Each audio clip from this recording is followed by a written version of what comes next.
दोस्तों एक बार फिर आप सभी का बहुत बहुत स्वागत है।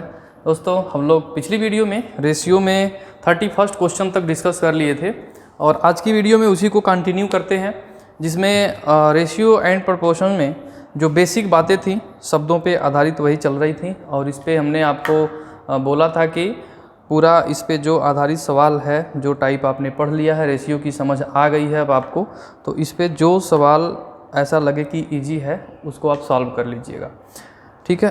तो ये भरोसा करते हैं कि आप लोग ये सवाल सॉल्व भी कर लिए होंगे। चलिए, अगर सवाल नहीं भी सॉल्व हुआ होगा तो अब कर लीजिए और वीडियो में सारा सलूशन तो आपको मिल ही जाएगा। चलिए, क्वेश्चन नंबर 32 से इसमें सॉल्व करना था।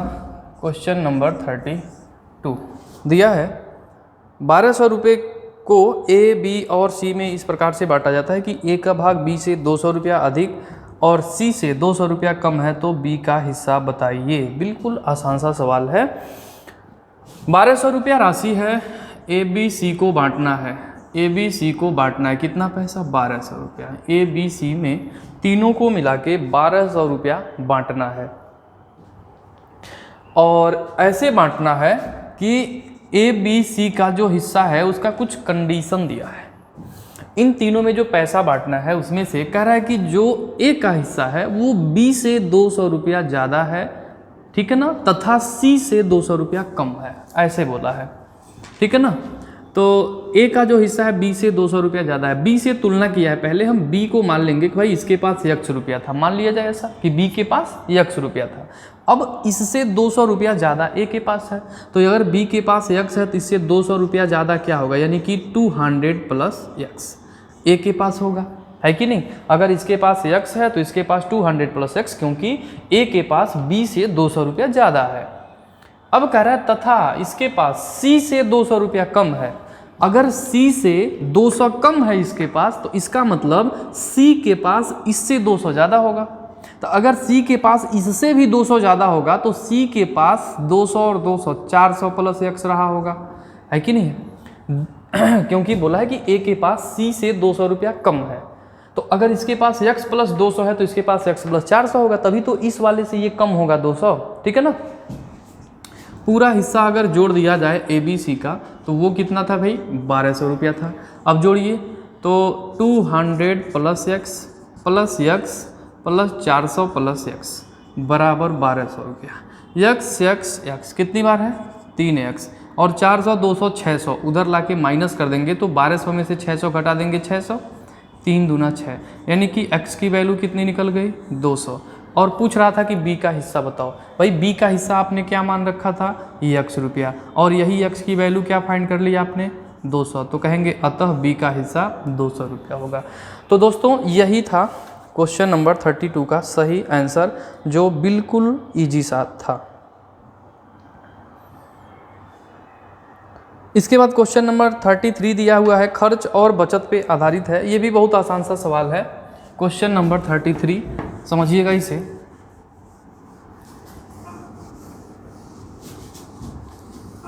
क्वेश्चन नंबर 33 दिया है कि ए और बी के आय का अनुपात। ध्यान से समझिए, ऐसा सवाल आप पढ़ लिए होंगे, ठीक है ना। ए और बी के आय का अनुपात जो है वो है 3 संबंधे 2 के रेशियो में, 7 संबंधे 5 के अनुपात में, 7:5 के रेशियो में है। और दिया है उनके खर्च का अनुपात 3:2 है, यानी कि इनका जो एक्सपेंडिचर है, एक्सपेंस है इनका, ए और बी का जो एक्सपेंस है वो है 3 संबंधे 2 के अनुपात में। तो कह रहा है इसका आय क्या होगी यदि प्रत्येक की बचत 6000 रुपया। देखिए, इसको शॉर्टकट में भी बना सकते हैं, डिटेल में भी बना सकते हैं, दोनों तरीका अप्लाई कर सकते हैं। पहले कॉन्सेप्ट समझिए। आय बराबर क्या होता है, आय बराबर होता है खर्च प्लस बचत। ये हमने आपको परसेंटेज में भी बताया था। जो खर्च है और जो बचत है, अगर इन दोनों को जोड़ देंगे तो क्या मिल जाएगा आपको, आय मिल जाएगा। अगर हम आय में से खर्च को माइनस कर दें तो इधर क्या मिलेगा, बचत। बचत पता चल जाएगा, है कि नहीं है। जब आय में से अपना खर्च घटाएंगे तो क्या निकलेगा, बचत निकल जाएगा, है कि नहीं। तो आय और खर्च का जो अंतर होता है वो बचत होता है। अब देखिए यहाँ पे अगर हम ए के आय की बात करें तो 7 है, यूनिट में हम यूनिट यहाँ पे लिख देते हैं ताकि आपको समझने में आसानी हो, ठीक है ना। यूनिट लिख देते हैं, मान लीजिए 7 यूनिट है और बी का जो है 5 यूनिट है। ऐसे ही यहाँ पे जो ए का खर्च है वो कितना है भाई, तो 3 यूनिट है, ठीक है ना, 3 यूनिट है।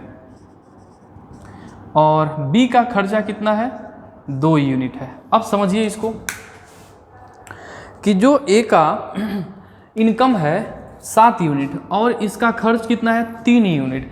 तो बताइए 7 रुपया कमा के 3 रुपया खर्चा कर देता है तो इसका सेविंग कितना होगा, सेविंग 4 यूनिट होगा कि नहीं होगा, बताइए। सेविंग 4 यूनिट होगा ना। उसी तरह से ए का इनकम 5 यूनिट है और इसका खर्चा 2 यूनिट है, तो सेविंग कितना होगा इसका, 3 यूनिट होगा, 3 यूनिट की सेविंग होगी। और क्वेश्चन में आपसे बोला है कि भाई प्रत्येक 6,000 रुपये की बचत करते हैं, यानी कि दोनों का जो बचत दे रखा है क्वेश्चन में वो सेम है, तो हम दोनों का बचत सेम करेंगे। यहाँ पे बचत क्या आ रहा है, अलग अलग, इसका 4 यूनिट इसका 3 यूनिट, और दोनों का सेविंग क्या होना चाहिए, सेम होना चाहिए। तो सेविंग को सेम करने के लिए, इनका डिफरेंट सेम करने के लिए हम क्या करेंगे, ये आपको हम इसके पहले अभी एक सवाल हुआ था संख्याओं पर आधारित, प्रत्येक में जोड़ने पर घटाने पर, वही तरीका अपनाना है। इनका अंतर सेम करने के लिए इसके अंतर से इन दोनों में गुणा और इसके अंतर से इन दोनों में गुणा। इन दोनों में 1 का अंतर है, यहाँ 1 का गुणा, इन दोनों में 2 का अंतर है तो यहाँ पे 2 का गुणा। अब गुणा करेंगे तो ये 7 यूनिट इज टू 5 यूनिट, और ये कितना हो जाएगा, 2 दूना 4 यूनिट, और अनुपात में 2 तियां 6 यूनिट, ऐसा बनेगा ये। इसमें किसी को दिक्कत नहीं ना। अब समझिए, अब ए का आय 7 रुपया, ए का खर्चा 6 रुपया, तो सेविंग कितनी है, 1 यूनिट। 5 रुपया कमा के 4 रुपया खर्चा किया, कितना सेव किया, 1 यूनिट। 1 यूनिट का जो एक्सपेंस आया दोनों में बराबर है। देखिए ये भी 1 यूनिट बचाता है, ये भी 1 यूनिट बचाता है, तो प्रत्येक की सेविंग कितनी है, 1 यूनिट है। यानी कि प्रत्येक की सेविंग अगर 1 यूनिट है तो ये कितने के बराबर है, बताइए, 6,000 रुपये की बराबर है। 1 यूनिट प्रत्येक का खर्चा है ना, प्रत्येक का बचत 1 यूनिट है, और वो बोला है कि प्रत्येक 6,000 रुपया बचाते हैं, तो 1 यूनिट सेव कर रहे हैं जो 6,000 रुपये के बराबर है। तो 1 यूनिट बराबर 6,000, तो पूछ क्या रहा है इसमें, 1 यूनिट बराबर 6,000, तो कह रहा है कि इनके आय क्या होंगे। 1 यूनिट बराबर 6,000, तो ए की आय कितनी है, 7 है, तो 7 यूनिट बराबर 7 छके 42,000, और बी का यूनिट कितना होगा, 1 यूनिट बराबर 6,000, तो 5 यूनिट बराबर 30,000, यानी कि ए और बी का जो आय है वो 42,000 और 30,000 रुपया है। यही इस सवाल का सही जवाब होगा।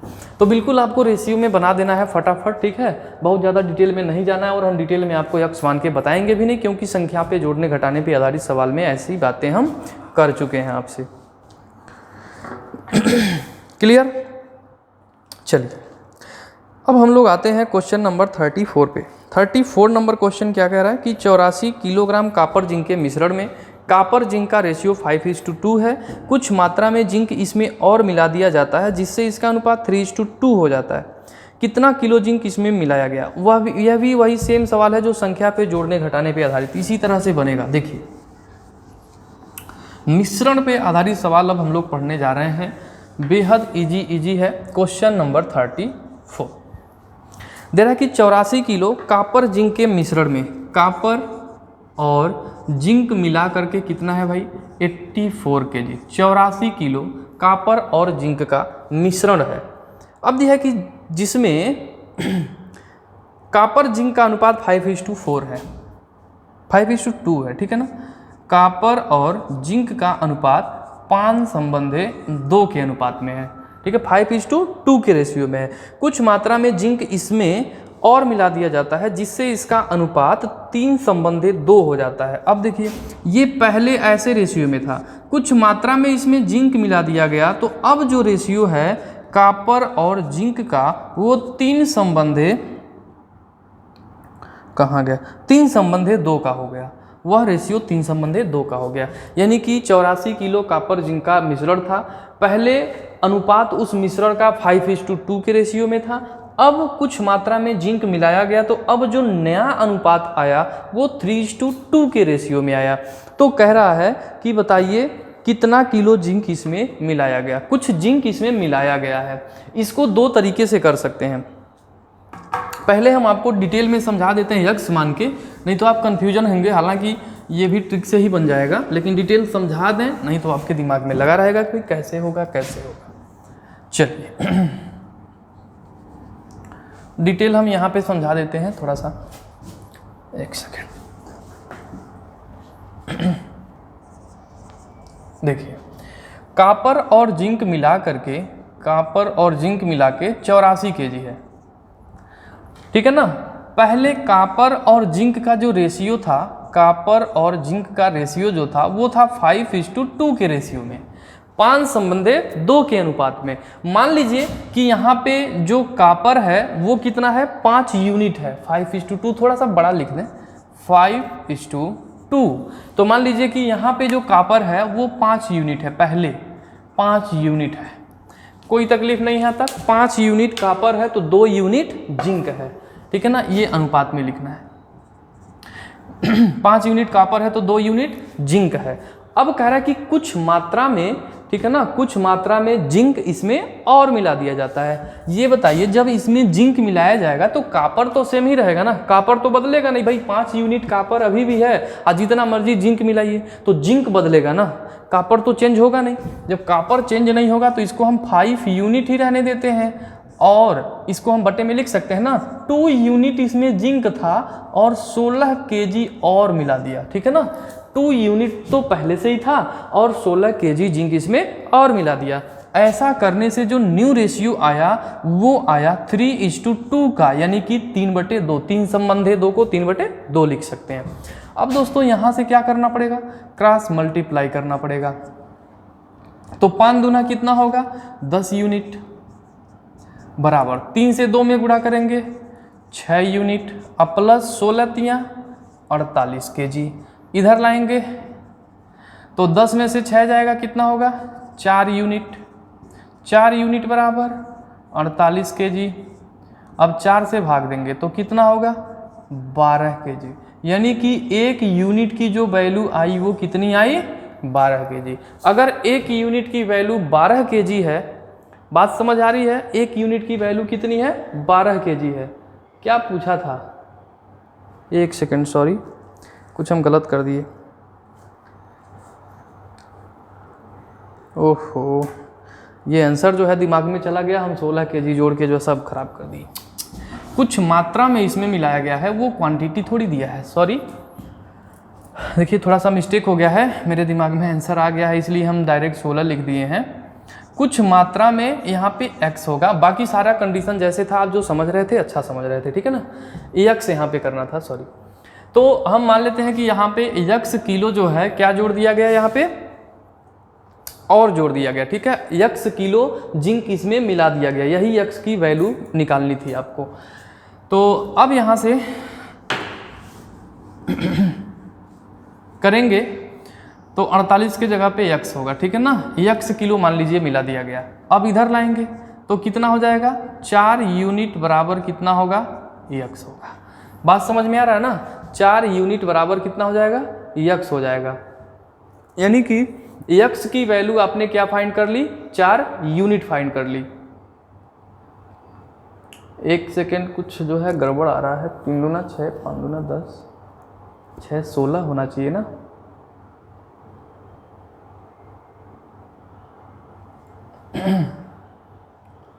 ठीक, x की वैल्यू आ गई आपकी 4 यूनिट। ये थोड़ा सा देखिए फिर से गड़बड़ हो गया, मैं क्वेश्चन ध्यान में नहीं दे पाया हूँ। आज जो है आपका एकदम ख़राब है किस्मत, ठीक है, आज आपकी किस्मत ख़राब है। दिमाग जो है देखिए डाइवर्ट हो गया है, काम नहीं कर रहा। इसके लिए एक्सट्रीमली सॉरी सबको, फिर से मैं बता दे रहा हूँ, ठीक है। डिटेल में देखिए कॉपर और जिंक का जो रेशियो है वो दिया है 5:2 के रेशियो में, 5 संबंधी 2 के रेशियो में। यहाँ पे हम ये फाइंड कर लेते हैं कि 84 किलो में कॉपर कितना है और जिंक कितना है, कॉपर और जिंक की क्वांटिटी कितनी है। तो अगर यहाँ से हमें कॉपर देखें टोटल क्वांटिटी से कंपेयर करिए तो 5 यूनिट 2 यूनिट कितना है 7 यूनिट। अब ये 7 यूनिट कितने के बराबर होगा बताइए, 84 किलो के बराबर, क्योंकि यहाँ पे जो वैल्यू 84 kg दिया है वो इसी का रेशियो में वैल्यू दिया है, ठीक है ना, 84 kg। कह रहा है कि 84 किलो कॉपर जिंक 5:2 के अनुपात में है, तो हम अलग अलग क्वांटिटी निकालेंगे। 5 2 7 यूनिट जो है 84 किलो के बराबर है, तो 1 यूनिट की वैल्यू कितना होगा, तो 84/7 यानी कि 12 kg। अब 1 यूनिट की वैल्यू 12 kg आया तो 5 यूनिट की वैल्यू कितना आएगा 60 kg, और 12 दूना 24 kg, ठीक है ना। यानी कि कॉपर की क्वांटिटी कितनी है 24 और जिंक की क्वांटिटी कितनी है, सॉरी कॉपर कितना है 60 किलो और जिंक कितना है 24 किलो। अब यहाँ से कह रहा है कि कुछ मात्रा में इसमें जिंक और मिला दिया, तो कॉपर तो 60 किलो रहेगा ही। अब जिंक कुछ मात्रा में मिला दिया, पहले जिंक कितना था 24 किलो, कुछ मात्रा में इसमें और मिला दिया, तो मान लीजिए x किलो मिला दिया, ठीक है ना। जो मात्रा मिलाया है उसको हम x लिख दे रहे हैं, जिंक वाले में जोड़ दे रहे हैं। ऐसा करने से रेशियो 3:2 का हो गया। तो निकाल लीजिए यहीं से x का मान, तो 60 दूना 120 किलो और 24 दूना 48 kg और प्लस 3x, इधर माइनस कर देंगे, 120 में से 48 जो है घटा देंगे, तो कितना हो जाएगा यहाँ पे बताइए 72 हो जाएगा। अब 72 बराबर कितना आ जाएगा 3x, अब इधर भाग देंगे तो कितना हो जाएगा,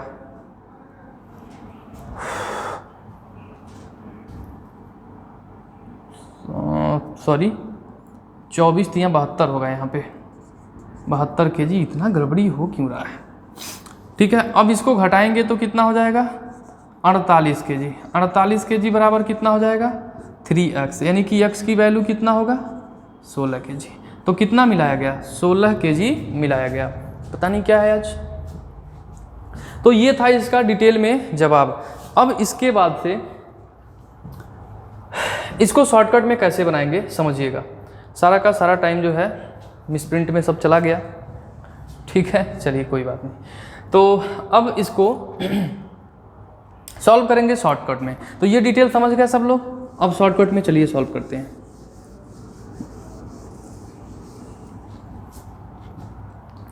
शॉर्टकट में करेंगे तो कॉपर और जिंक, देखिए यहाँ पे कॉपर जो है 5 यूनिट है, ध्यान से समझिएगा, कॉपर जो है 5 यूनिट है और जिंक कितना है 2 यूनिट है। यहाँ पे कॉपर कितना है 3 यूनिट है और यहाँ पे 2 यूनिट है। अब ये बताइए कॉपर और जिंक 5:2 के रेशियो में है, 5:2 के रेशियो में, और जब इसमें जिंक मिलाया गया तो यह 3:2 के रेशियो में हो गया। मिलाया क्या गया है, जिंक मिलाया गया है। जब जिंक मिलाया गया है इसका मतलब जितना कॉपर पहले था उतना ही कॉपर अब भी होगा, ठीक है ना। जिंक मिलाया गया है तो क्या होगा, कॉपर की मात्रा समान रहेगी, जितना पहले रहा होगा उतना ही अब भी रहेगा। तो देखिए यहाँ पे कॉपर 5 यूनिट है, मिलाने के बाद 3 यूनिट हो गया, कॉपर क्या हो रहा है चेंज हो रहा है, लेकिन कॉपर को चेंज नहीं होना चाहिए, कॉपर दोनों जगह क्या होना चाहिए बराबर होना चाहिए। इस क्वांटिटी को बराबर करने के लिए आप अपने मर्जी से थोड़ा दिमाग लगाएंगे कि इन दोनों को बराबर करना है, तो यहाँ पे जो वैल्यू होगी ना इस वैल्यू से इसमें गुणा कर देंगे और यहाँ पे जो वैल्यू होगी उससे यहाँ पे गुणा कर देंगे। अब गुणा करिए बराबर हो जाएगा, 3 दूना 6 यूनिट और 3 पचे 15 यूनिट, यहाँ पे 5 दूना 10 यूनिट और यहाँ पे 5 तियां 15 यूनिट। अब देखिए क्या कॉपर की क्वांटिटी दोनों जगह सेम हुआ, बिल्कुल हो गया, 15 यूनिट यहाँ भी 15 यूनिट यहाँ भी, कॉपर दोनों जगह बराबर हो गया। अब मिलाया क्या गया है जिंक। अब देखिए यहाँ से जिंक 6 यूनिट था 10 यूनिट हो गया, जिंक कितना मिला दिया गया 4 यूनिट मिला दिया गया, जिंक कितना मिलाया गया 4 यूनिट मिलाया गया। जिंक की ही तो क्वांटिटी बढ़ गई है, पहले 6 थी अब 10 हो गई, बात समझ पा रहे हैं सब लोग ना। तो जिंक की क्वांटिटी बढ़ गई, 4 यूनिट बढ़ गई। अब देखिए पहले जो है पहले पहले जो मिश्रण था वो कितना था, कॉपर और जिंक 84 किलो था। अब जोड़िए तो 15 और 6 कितना होगा, 21 यूनिट होगा। 21 यूनिट कितने किलो के बराबर है, 84 kg के बराबर है। तो फिर ये जो 4 यूनिट मिलाए हैं वो किसके बराबर होगा, तो 4 यूनिट बराबर कितना, तो इस 84 में 4 से गुना करके और 21 से भाग कर देंगे। 21 चौके 84, 4 चौके 16 kg। तो ये सवाल का जवाब होगा। इस तरह का सवाल कभी भी आएगा, आप फटाफट बना सकते हैं रेशियो के माध्यम से, ठीक है ना। बिल्कुल इजी सा है, इसमें किसी को कोई तकलीफ नहीं होगी। चलिए अब इसके बाद आगे बढ़ते हैं। इसी में क्वेश्चन नंबर 35 भी लगता है कुछ इसी तरह का है। दिया है कि 48 रुपया किलो वाला चाय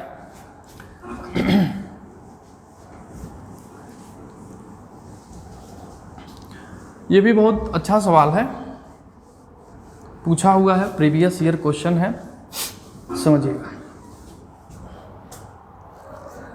क्वेश्चन नंबर 35 कह रहा है कि 48 रुपया प्रति केजी और 32 रुपया प्रति केजी चाय की किस अनुपात में मिलाई जाए, चाय किस अनुपात में मिलाई जाए ताकि मिश्रण का मूल्य 36 रुपया पर केजी हो जाए। तो इसके लिए देखिए दो तरीका, आप या तो डिटेल में बनाइए या तो शॉर्टकट में। पहले हम शॉर्टकट में बनाते हैं। अगर शॉर्टकट में बनाएंगे तो एलिगेशन लगा देंगे। दिया है कि 48 रुपया लीटर, यानी कि पहले प्रकार और दूसरे प्रकार की चाय। पहले प्रकार की चाय 48 रुपया क्या है, पर केजी है, और दूसरा 32 रुपया पर केजी है। अब मिलाने के बाद इसका रेट क्या हो जा रहा है, मिलाने के बाद कह रहा है किस अनुपात में मिलाया जाए कि 36 रुपया पर केजी हो जाए। तो जब मिलाने के बाद कह रहा है 36 रुपया पर केजी, तो ओवरऑल जो वैल्यू है उसको बीच में लिखिए, ठीक है ना। पहली क्वांटिटी यहाँ पे, दूसरा यहाँ पे, और ओवरऑल बीच में लिखना है, हमेशा ओवरऑल बीच में लिखना है। अब क्या करेंगे, इन दोनों का अंतर 32-36 का अंतर कितना होगा, 4। इन दोनों का अंतर, ठीक है, कितना होगा, 12 का होगा। बीच में अनुपात लगाइए, यानी कि ये था चाय पहले प्रकार और दूसरे प्रकार के चाय की क्वांटिटी का रेशियो। यही सवाल का उत्तर होगा, बिल्कुल आसान सा। अगर इसी को आप डिटेल में बनाना चाहेंगे तो मान लेंगे, माना पहले प्रकार की चाय, पहले प्रकार की चाय x केजी है, समझ गए, या चाय की मात्रा x है, और दूसरे प्रकार की, ठीक है ना, दूसरे प्रकार के चाय की मात्रा y है। तो कुल क्वांटिटी कितनी होगी बताइए, कुल मात्रा कितनी हो जाएगी, x प्लस वाई होगी कि नहीं होगी, कुल मात्रा x प्लस वाई होगी कि नहीं होगी। समझ में आ रहा है सबको ना। पहले प्रकार की चाय x है, दूसरे प्रकार की चाय y किलो है, तो टोटल क्वांटिटी कितनी होगी, x प्लस वाई हो जाएगी, ठीक है ना। अब देखिए कह रहा है कि जो पहले प्रकार की चाय है उसको 48 रुपया किलो बेचना है। अब 48 रुपया प्रति किलो के हिसाब से x किलो आप बेचेंगे तो 48 रुपया आएगा। उसी तरह से जो दूसरा वाला है उसको आप 32 रुपया पर केजी के हिसाब से बेचेंगे तो y किलो है, 32 रुपया पर किलो के भाव से बेचेंगे तो 32 y रुपया निकल के आएगा ना। अगर हम दोनों को जोड़ देते हैं तो कह रहा है कि ओवरऑल अगर हम कुल बेचते हैं इकट्ठा रेट लगा के, दोनों को मिला के अगर हम बेचते हैं तब इसका प्राइस 36 रुपया पर केजी होगा, ठीक है ना। तो यहाँ से जब मिला के बेचेंगे वो 36 के भाव से बिकेगा, यहाँ पे जो पैसा आएगा इन दोनों पैसे के बराबर होगा, क्योंकि यहाँ भी वही क्वांटिटी है, यहाँ भी वही क्वांटिटी है। अगर इसको सॉल्व कर दिया जाए तो 48x प्लस 32y बराबर 36x प्लस 36y। अब इसको सॉल्व करेंगे तो इसको इधर लाइए, 48 में से 36 घटाएंगे डायरेक्ट क्या हो जाएगा बताइए 12x बराबर, अब 36 में से 32 घटाएंगे तो 4y, 4 तियाँ 12, यानी कि दोनों प्रकार के क्वांटिटी कितनी, दोनों प्रकार के चाय की क्वांटिटी कितनी थी, तो 1:3 के रेशियो में। ऐसे भी हो जाएगा, तो बात दोनों बराबर है। इससे आप फटाफट विदिन सेकंड आंसर कर ले जाएंगे। ये मैं डिटेल इसलिए बता रहा हूँ कि आपको आगे चल के अगर क्वेश्चन चेंज मिले तो आप कहीं परेशान ना हो, इसलिए मैं ये सारी चीज़ आपको पहले ही समझा दे रहा हूँ। क्लियर। चलिए अब इसके बाद हम लोग आते हैं क्वेश्चन नंबर 36 में। 36 दिया हुआ है कि 35 लीटर मिश्रण में पानी और दूध का अनुपात 1:4 है। यदि उसमें कुछ पानी और मिला दिया जाए तो अनुपात इतना हो जाता है। बाद में कितना पानी मिलाया गया, देखिए वह भी सेम, अभी इसके पहले जो हम लोग क्वेश्चन कर रहे थे 34, वही सेम सवाल है, 34 की तरह ही है, कोई तकलीफ नहीं है इसमें। Question number 36। 35 लीटर दूध और पानी का मिश्रण है, यानी कि मिल्क और वाटर मिला के 35 लीटर है, ठीक है ना। और कह रहा है कि मिल्क एंड वाटर का रेशियो जो पानी और दूध का, यानी कि वाटर और मिल्क का जो रेशियो है वो है 1:4 का, एक संबंधित 4 है। कह रहे यदि उसमें कुछ पानी और मिला दिया जाए, ठीक है, ये पहले की बात है, यानी कि पहले milk and water and milk का रेशियो 1:4 था। अब कह रहा है कुछ और पानी मिला दिया जाए तो अब उसका अनुपात 1:2 हो जाता है, यानी कि अब पानी और दूध का जो रेशियो है वो एक संबंधे 2 का हो जाता है, ठीक है ना। बताइए बाद में कितना पानी मिलाया गया, तो यहाँ से ध्यान दीजिए, पानी मिला रहा है तो दूध की मात्रा क्या होगी, सेम होगी। जब पानी मिलाएगा तो दूध की, ये भी प्रीवियस ईयर पूछा हुआ सवाल है, जब पानी मिलाएगा तो दूध की मात्रा सेम होगी। दूध यहाँ पे 4 यूनिट है, यहाँ पे 2 यूनिट है, दूध क्या होना चाहिए, दोनों जगह बराबर होना चाहिए। तो हम क्या करते हैं, यहाँ पे 4 है, अगर हम इन सब में 2 से गुणा करें तो ये 4 बराबर हो जाएगा। इसमें हम किसी से नहीं गुणा कर रहे हैं, ठीक है ना, क्योंकि यही एक बराबर करना है डायरेक्ट यहाँ 2 से। तो अब होगा यहाँ पे 1:4 और इधर गुणा करेंगे तो 2:4, ठीक है। अब देखिए मिल्क की जो क्वांटिटी है यहाँ भी 4 यहाँ भी 4, दोनों जगह बराबर हो गई। तो वाटर पहले 1 था 2 हो गया, वाटर कितना मिलाया गया बताइए, 1 यूनिट मिलाया गया, 1 यूनिट मिलाया गया ना। पहले कितना था, 4 1 5 लीटर टोटल मिश्रण था रेशियो में, जो 35 लीटर के बराबर था, 5 बराबर 35 लीटर, ठीक है। तो 1 बराबर कितना, 1 यूनिट मिलाया गया है ना, तो 1 यूनिट का मान निकालिए। तो 1 यूनिट बराबर 35/5, यानी कि 7 लीटर मिलाया गया। यही सवाल का जवाब हो जाएगा कि 7 लीटर मिश्रण या 7 लीटर पानी इसमें और मिलाया गया। क्लियर। चलिए वही सेम क्वेश्चन था, क्वेश्चन में कोई परिवर्तन नहीं था, बिल्कुल इजी सा था। अब कह रहा है क्वेश्चन नंबर 37, ये भी देखिए प्रीवियस ईयर क्वेश्चन है, बड़ी मज़ेदार सवाल है, थोड़ा सा इसको समझिएगा। क्वेश्चन नंबर 37 को, क्वेश्चन नंबर 37,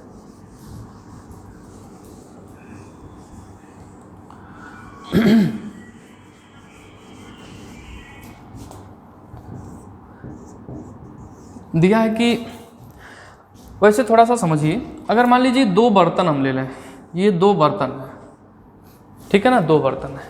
अगर हम ये कहें कि इसमें 5 लीटर, इसमें जो है इस वाले बर्तन में 5 लीटर मिल्क है, मिल्क कितना है, 5 लीटर है, 5 लीटर मिल्क है, और इसमें वाटर जो है 3 लीटर है, 3 लीटर वाटर है। क्लियर। और इस वाले में अगर कहा जाए कि मिल्क की जो मात्रा है वो है 6 लीटर, वाटर की मात्रा है 4 लीटर। ध्यान से समझिएगा, यहाँ 5 लीटर दूध है और 3 लीटर पानी है, दूसरे बर्तन में 6 लीटर दूध है, 4 लीटर पानी है। अगर मान लीजिए हम इस दोनों बर्तन के मिश्रण को अगर हम एक ही बर्तन में उड़ेल दें, एक ही बर्तन में, तो बताइए इस बर्तन में मिल्क कितना लीटर होगा, कितना लीटर मिल्क होगा बताइए, इस बर्तन में कितना लीटर मिल्क होगा। 5 लीटर यहाँ से आएगा, 6 लीटर यहाँ से आएगा, तो मिल्क यहाँ पे 11 लीटर होगा कि नहीं होगा, 11 लीटर होगा। वाटर कितना हो जाएगा, तो 4 3 7 लीटर हो जाएगा, यानी कि वाटर की जो मात्रा होगी वो 7 लीटर होगी। ये होगा सवाल का जवाब, होएगा ना।